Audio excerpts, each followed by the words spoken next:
Hey guys, Radisson here from Montgomery. We're going to go over another Appalachian Southern engine project here. I meant to do this when the engine was actually assembled, but as you can see, I kind of got carried away disassembling it. This is a Athearn ready to run, or RTR Southern Pacific style SW1500 series locomotive.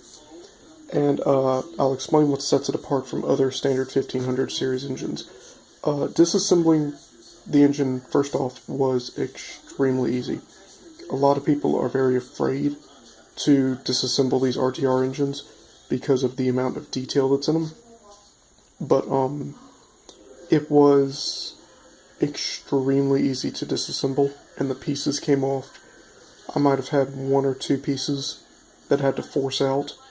But besides that, the engine came apart great, and as we can see, is a bare detailed shell.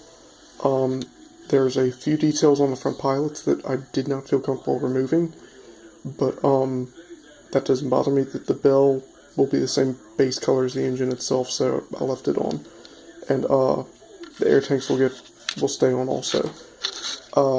Things you need to know about this is there is actually, we're going to come right here in our parts bag. This is the interior to the 1500. I did not want to touch this because of the level of detail in here and the warning labels and everything else. So when you get this engine, it's going to be sitting literally right there on the cab. And you're thinking, well, how in the hell do I get this off? Well, it's pretty easy. There are two screws. One goes here, the other one goes here, and they drill right into two weights. As you can see, one has been taken out, the other one's been left in. But these weights here help weight down the locomotive and also secure your base into there. So if you don't want to touch this, because that ugly lime green looks really wicked, it's easy to take off and set to the side. Things that I noticed were, I do not need a Southern Pacific gray fuel tank or trucks. And what I did was I removed the one screw off the chassis, revealing the motor mount. And now I can paint this without having to touch the vitals. Okay, now your trucks. If you've messed with the old blue box, it was just a simple peg.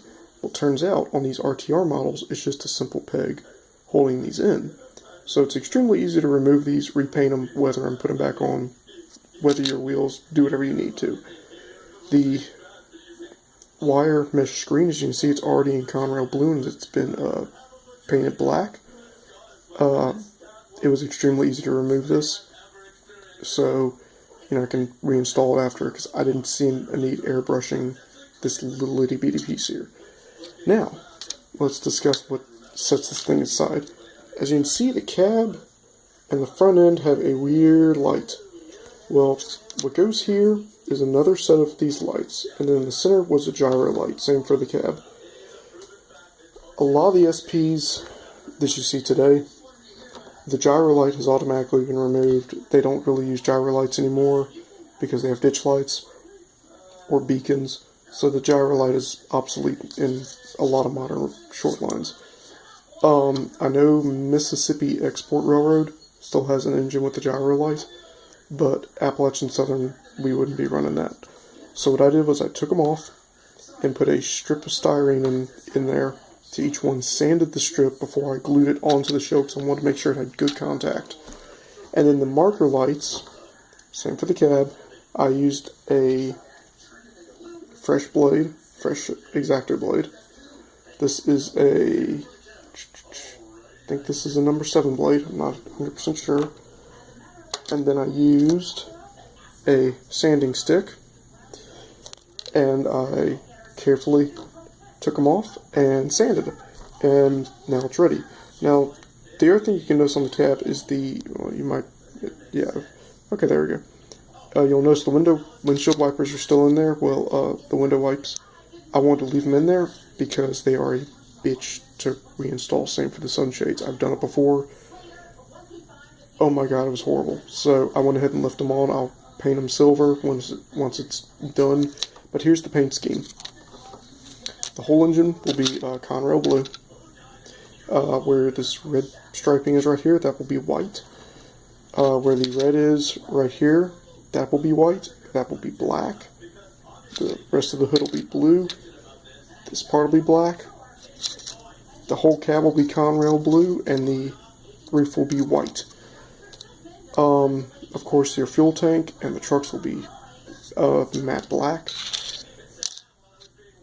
The only detail I've added to this so far is I've added Southern Pacific.